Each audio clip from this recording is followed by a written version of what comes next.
Tensions over the £72 million cost of policing the 2005 G8 summit at Gleneagles have been revealed in newly released government papers. They show the then Scottish executive wanted the UK government to cover the full amount. But resistance from the UK Treasury saw it only contribute £20 million.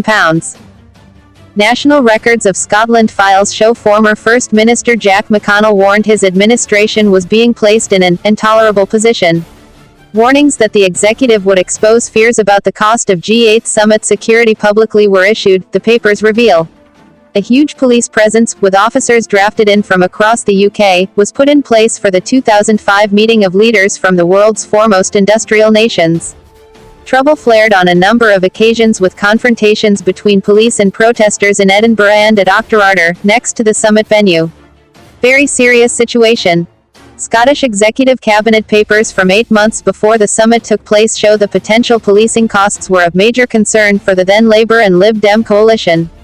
In one paper, an official notes it was potentially a very serious situation because costs associated with the summit would inevitably be in the public domain. It adds, in the event that it proved impossible to make sufficient progress, Cabinet would need to consider the consequences of various options, including a major public dispute with the UK government. The First Minister has made it clear to senior members of the UK government that failure to reach an agreement on policing and security costs would place the executive in an intolerable position which it would feel obliged to explain publicly.